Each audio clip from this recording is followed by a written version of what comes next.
Bismillahirrahmanirrahim. Assalamualaikum warahmatullahi wabarakatuh. Introduce myself. My name is Sister Laila. I'm from class A1 2021. Here I want to explain about material ESP course design and material development. The first slide, origin of ESP. ESP began to emerge in the mid-20th century as a response to the global need for a specific command of English in professional and academic context. After World War II development in the global economy, technology, and scan made English a major international language. Hutchinson and Waters 1987 state that the need to learn English based on specific purpose was the main driver for the birth of ESP. Because ESP is a branch of English language teaching that the focus on the specific need language use such as in the field of business, engineering, medical, of tourism, in educational and professional context. Mastering ESP allow you to structure learning material that are relevant to student need so that learning become more focused and effective in according with the professional goals that student want to achieve. And memahami perkembangan ESP juga memberikan eh, wawasan tentang bagaimana ESP muncul dan berkembang sebagai respon terhadap kebutuhan praktis penggunaan bahasa Inggris. Hal ini juga mencakup pendekatan, metode, dan teknik pengajaran yang terus berkembang, termasuk integrasi teknologi dalam pembelajaran. Dengan memahami ini, eh, kita dapat mengikuti tren dan perkembangan terbaru dalam dunia pendidikan bahasa Inggris. Process in ESP are ways or strategies used to teach English based on the specific need of a person in a particular field, such as business, medicine, engineering, or tourism. The approach is determined after conducting a need analysis of that the learners will do with English in their professional or academic environment. For example, if you are teaching doctor, the approach will be to teach medical terminology, how to talk the patents, or reading scientific article. This is called a genre-based approach because the focus is on a specific type of text such as a medical report. The next slide is explain in detail how you identify the language descriptive.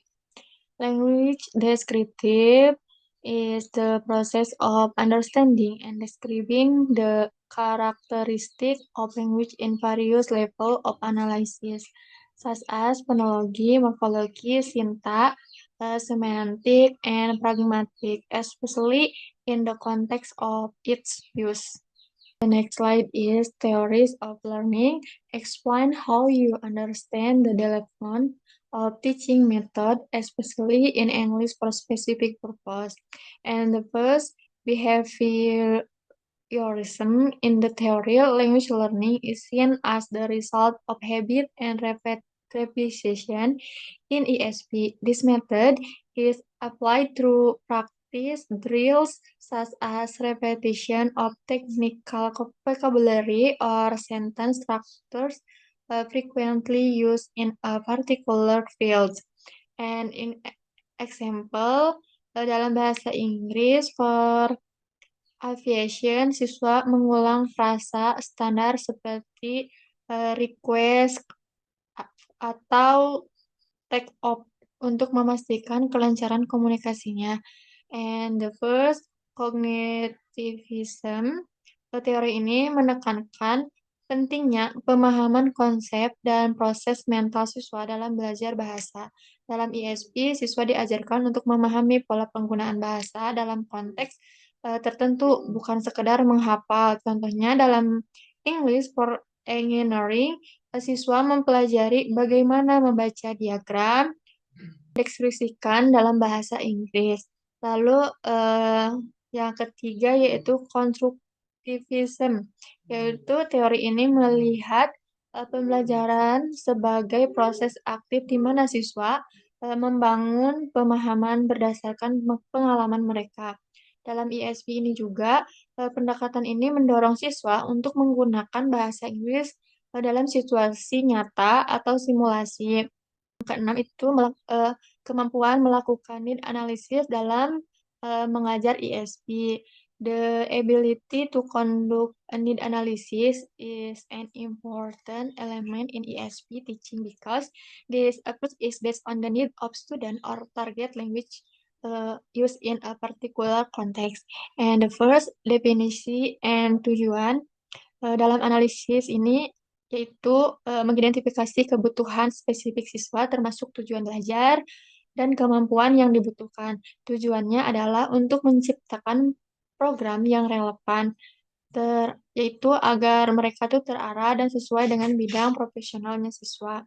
Lalu, in the second, proses melakukan analisis, target situation analysis, yaitu dengan memahami konteks di mana siswa akan menggunakan bahasa Inggris seperti pekerjaan atau studi. Lalu contohnya yaitu ada present situation analysis, yaitu menganalisis kemampuan bahasa siswa saat ini untuk menentukan kesenjangan keterampilan. Lalu yang ketiga yaitu ada alat untuk need analysis, yaitu dengan kuesioner dan wawancara untuk mendapatkan data langsung dari siswa. Lalu ada observasi situasi kerja atau studi untuk memahami tuntutan bahasa yang relevan. Why do you need to understand the concept of approach the course design? Evaluation is a systematic process of assessing the effectiveness of learning in achieving predetermined goals. In the context of ESP, evaluation serves to determine the context to which students have understand and can apply language skills relevant to their specific need. And the first definisi approach to context design, pendekatan ini mengacu pada cara atau metode yang digunakan dalam merancang kursus ISP. Mencakup analisis kebutuhan, tujuan pembelajaran, memahami materi, dan metode pengajaran. Lalu ada kedua yaitu pentingnya memahami konsep ini yang relevan, yaitu membantu menciptakan program yang sesuai dengan kebutuhan dan tujuan siswa.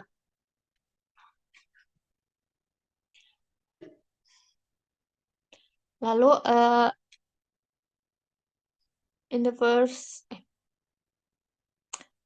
the next slide is konsep jenis-jenis silabus dalam ISP. Yaitu dalam ISP, jenis-jenis silabus dirancang berdasarkan kebutuhan siswa dan tujuan pembelajaran. In the first, skill-based syllabus. Ini fokus pada pengembangan keterampilan tertentu, seperti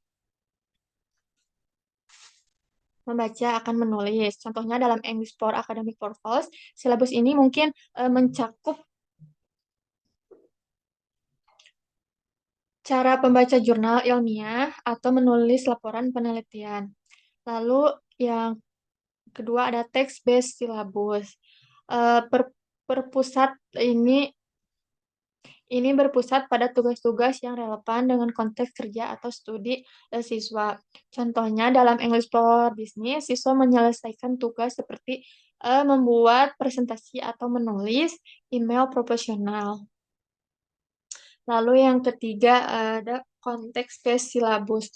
Ini adalah materi pembelajaran didasarkan pada topik atau konten tertentu.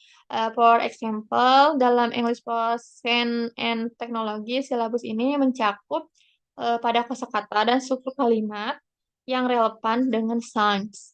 Lalu yang terakhir yaitu Lekisol silabus. Ini fokus pada penguasaan kosakata tertentu yang relevan. Contohnya dalam English for Tourism, siswa mempelajari kosakata yang terkait dengan layanan pelanggan seperti check-in, itinerary, dan reservation. And the next slide is describe the concept of material evaluation from the ESP course design and material development. In the first aspect evaluated and memastikan materi ajar sesuai dengan kebutuhan spesifik siswa. keefektifan membantu siswa mencapai tujuan belajar mereka. Fleksibilitas memungkinkan adaptasi terhadap kebutuhan siswa atau perubahan situasi. The next, evaluasi material proses. Ini pengembangan materi otentik, membuat materi yang mencerminkan situasi nyata seperti laporan, teknis atau dokumen bisnis. Pengintegrasian teknologi menggunakan alat digital seperti video atau simulasi online untuk meningkatkan pengalaman belajar. Adaptasi materinya yaitu memodifikasi materi yang sudah ada agar sesuai dengan konteks spesifik. Oke, the next slide is konsep metodologi dalam mengajar ISP. Metodologi adalah pendekatan dan teknik yang digunakan dalam pengajaran untuk mencapai tujuan pembelajaran. Dalam ISP, metodologi harus disesuaikan dengan kebutuhan siswa, seperti ada material design improvement, English for specific purpose, because especially the segment material can meet the need of learners based on their field of study or profession. Lalu, with relevant design, learners can focus on the specific language, skill, and content they need, such as medical terminology for doctor or financial statements for accountants. So, the concept of methodology when you teach ESP. Evaluasi adalah proses sistematis untuk menilai efektivitas pembelajaran dalam mencapai tujuan yang telah ditetapkan. Dalam konteks ISP, evaluasi berfungsi untuk menentukan sejauh mana siswa telah memahami dan dapat menerapkan keterampilan bahasa yang relevan dengan kebutuhan spesifik mereka. Konsep evaluasi itu yaitu in the first definisi. Evaluasi dalam ISP mencakup penilaian terhadap proses pembelajaran, sejauh mana metode, strategi, dan materi yang digunakan relevan dan efektif. Yang kedua ada jenis evaluasi dalam ISP, yaitu formative evaluation. Ini dilakukan selama proses pembelajaran untuk memantau kemajuan siswa dan memberikan umpan balik. Contohnya tes kosakata teknis di tengah modul.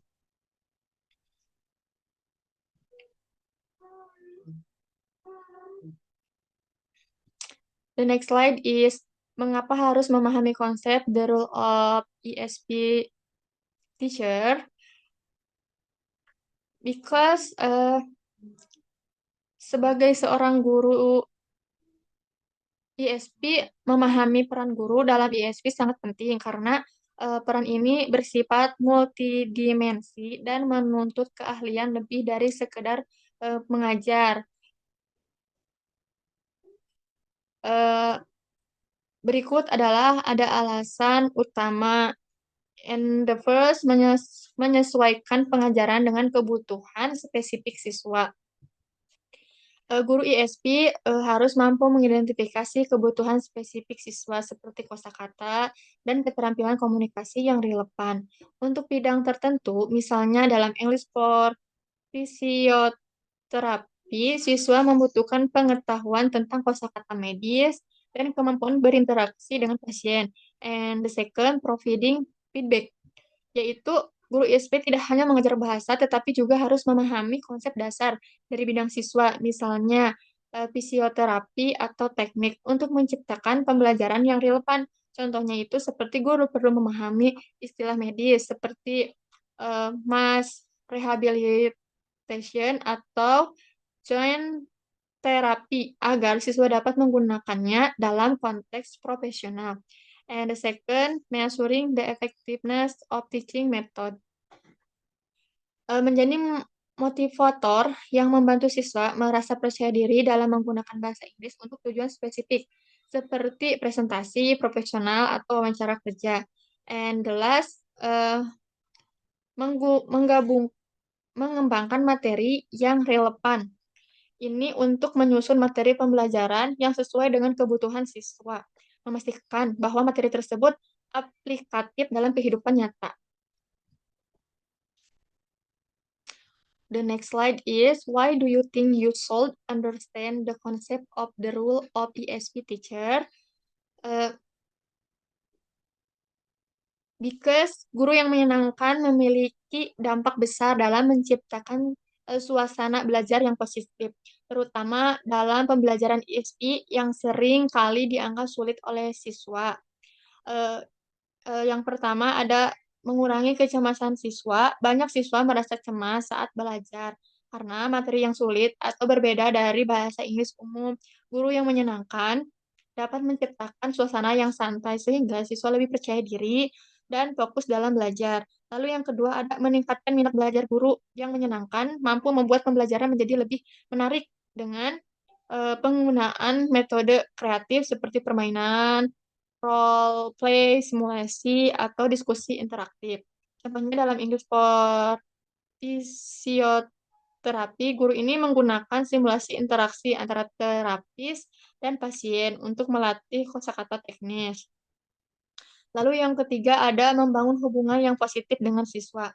Guru yang ramah dan antusias membangun hubungan yang baik dengan siswa, sehingga siswa merasa didukung dan termotivasi untuk belajar.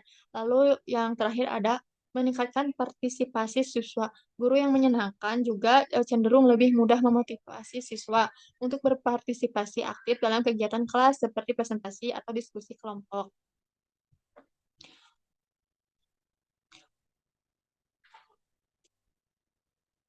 Lalu the next slide is why you think that a pleasant teacher will make students enjoy learning English for specific purpose, such as English for physiotherapy. Untuk meningkatkan kemampuan mengajar ISP, saya biasanya melakukan langkah sebagai berikut. Yang pertama ada belajar mandiri tentang bidang spesifik. Saya juga bisa meluangkan waktu untuk mempelajari dasar-dasar bidang yang menjadi fokus ISP, seperti membaca artikel atau buku terkait. Contohnya, untuk English for Physiotherapy, saya mempelajari kosakata medis, dasar, prosedur, rehabilitas, dan istilah teknis lainnya. Lalu yang kedua, saya juga menghadiri pelatihan atau seminar ISP yang berfokus pada pengajaran ISP untuk memahami strategi pengajaran yang efektif. Bagaimana mengembangkan materi yang relevan, yaitu saya juga mengembangkan materi pembelajaran. Saya mencoba membuat materi belajar yang sesuai dengan kebutuhan siswa seperti lembar kerja, modul, dan tugas berbasis proyek. Lalu, menggunakan metode pembelajaran yang interaktif. Metode ini juga pada pembelajaran seperti Lalu yang keempat ada menggunakan metode pembelajaran interaktif.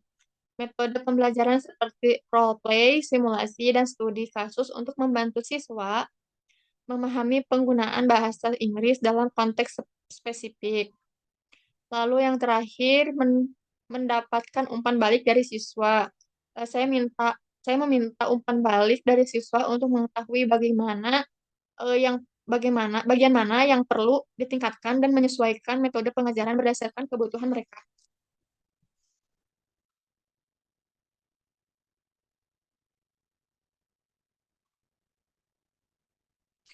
Tell us about your experience improving your ESP teaching skill.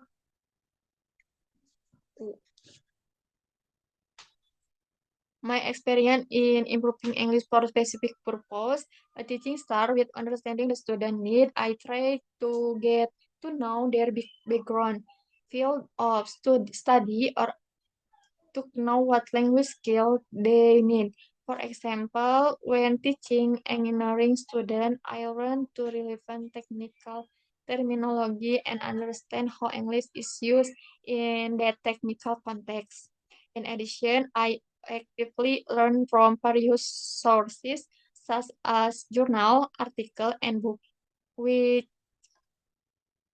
authentic material according to student field. I also often attend training or seminar that discuss the letters, strategy, and method and in ESP teaching. Okay, that's all for me.